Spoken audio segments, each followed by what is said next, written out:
Bonjour à toutes et à tous et bienvenue à ce premier bulletin de ce lundi déguerpissement des mécaniciens installés sur l'ancienne piste. Ces mécaniciens se préparent en conséquence contre toute attaque. Pour rappel, le maire de Sacré-Cœur-Mermoz, Barthélémy Diaz, leur avait donné un délai qui est déjà expiré. Reportage Cheikh Tidiane Dione, Diafaraba. Ils attendent de pied ferme le maire Barthélémy Diaz et ses hommes. C'est suite à la menace de déguerpissement et les sommations brandies par l'édile de Mermoz-Sacré-Cœur pour récupérer l'espace qui abrite les garages des mécaniciens de l'ancienne piste. Nous, ce qu'on parle, on ne parle pas de Barthélémy, parce que Barthélémy, c'est un coup de pouce pour nous. On parle avec Macky Sall, c'est lui le président de tous les Sénégalais. Il faut qu'il arrête Barthélémy avec ses menaces. Parce que nous, on est des jeunes comme lui. S'il veut nous menacer, on va lui menacer lui aussi.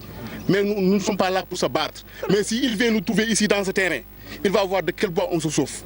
On est des hommes comme lui. Ces ouvriers ne comptent pas bouger d'un iota parce que simplement ils ne savent pas où aller. Nous encadrons ces jeunes ouvriers à apprendre le métier de mécanicien. Au Sénégal, nombreux sont ceux qui ont traversé la Méditerranée pour aller à la recherche d'un Eldorado. Aujourd'hui, dans notre pays, on a constaté que les lutteurs et les danseurs bénéficient du soutien des autorités. Et pourquoi pas nous? Nous transmettons notre savoir-faire à ces jeunes. Les occupants de l'ancienne piste estiment que cette décision du maire de Mermoz n'est pas du tout fondée.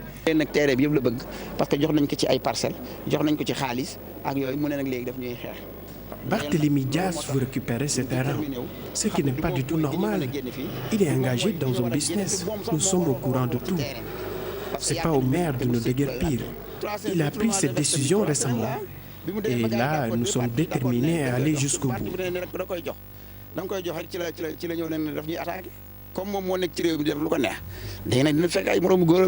Aujourd'hui, 1046 ouvriers des 82 garages actifs dans cet espace qui s'étend sur 2 hectares. Ces ouvriers ne dorment que dans le soleil. Cheikh Tidiane Dione, merci. Baisse du prix du carburant à la pompe. Le litre du gasoil fixé à 400 francs. C'est ce que réclame le syndicat démocratique des chauffeurs du Sénégal affilié à la CDTS dans une déclaration faite dimanche à la gare des Baux-Maraîchers. Son secrétaire général soutient que le syndicat peut bel et bien aller en grève pour la solution de leurs revendications. Il est interrogé par Mambiram Diouf Diafaraba.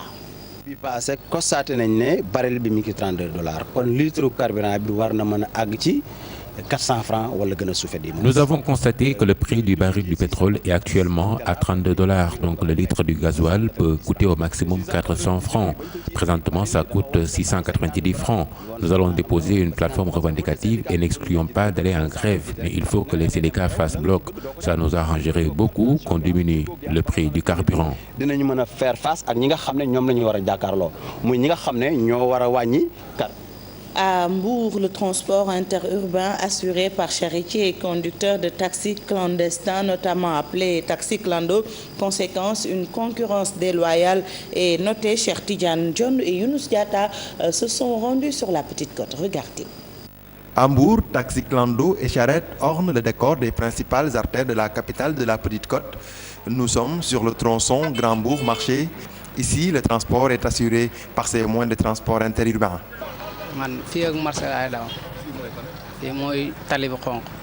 Je fais la navette Grand-Bourg-Marché. Chaque jour, je travaille de 8h à 14h et je gagne entre 7 000, 6 000 et même 3 000 francs parfois.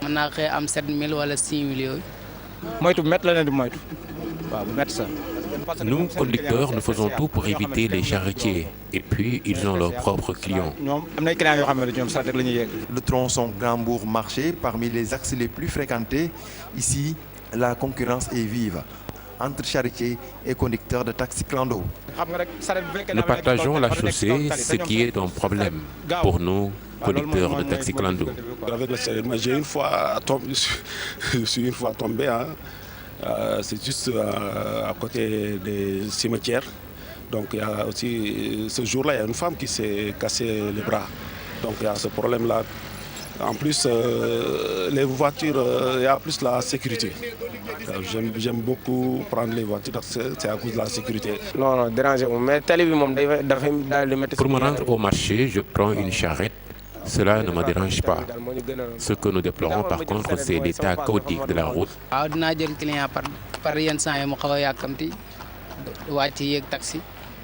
Il nous arrive parfois d'avoir des clients qui, très pressés, finissent par prendre les clans-d'eau. La ville de Mbour, l'une des plus grandes agglomérations de la région de Thiès, ici, la demande en termes de transport interurbain est largement supérieure à l'offre. Conséquence, taxis clandestins et charrettes se disputent la chaussée. Restons à l'intérieur du pays pour parler du désenclavement de l'île de Morphil. Le conseil municipal de Boki-Dialoubé a mis à la disposition des insulaires deux pirogues. Jusque-là, les habitants de la localité avaient beaucoup de mal à évacuer leurs malades ou rejoindre les périmètres agricoles des villages de Ngouy et de Walk. Reportage avec notre correspondant dans le Fouta, Ali Bandel Nyang, il s'appelle. Située dans l'île à Morphil du département de Podor, les populations de cette commune de Boké-Dialoubé ont toujours souffert de leur enclavement.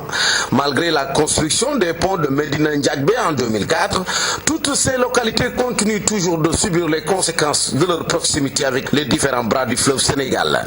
Les évacuations sanitaires et les activités agricoles sur les périmètres irrigués. Un véritable casse-tête qui relève d'un véritable parcours du combattant.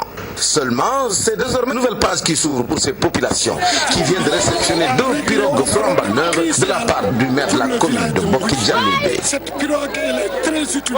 Si c'est multiple. Elle vous servira à quoi? C'est une pirogue historique.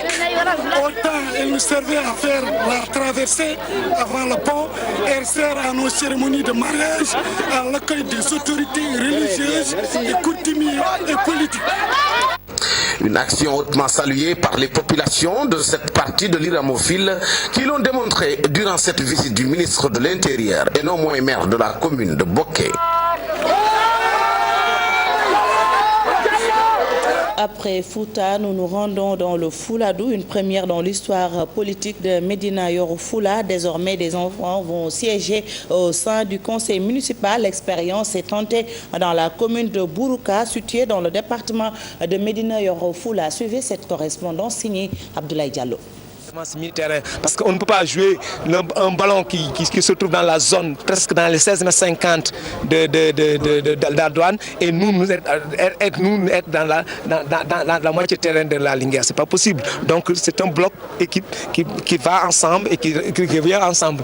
Donc le bloc était monté par rapport à la position du ballon et par rapport à tout ça. Donc, mais en cas de perte de balle, automatiquement, c'est la surprise. Vous avez vu le gardien, il a essayé de tout fait pour réparer, mais malheureusement, c'est ça. Nos excuses pour cet élément, c'était pas le bon, mais nous y reviendrons dans nos prochaines éditions, notamment l'édition Wolof de 8h. Merci de nous avoir suivis. Rendez-vous justement à 8h pour l'édition Wolof. Restez avec nous.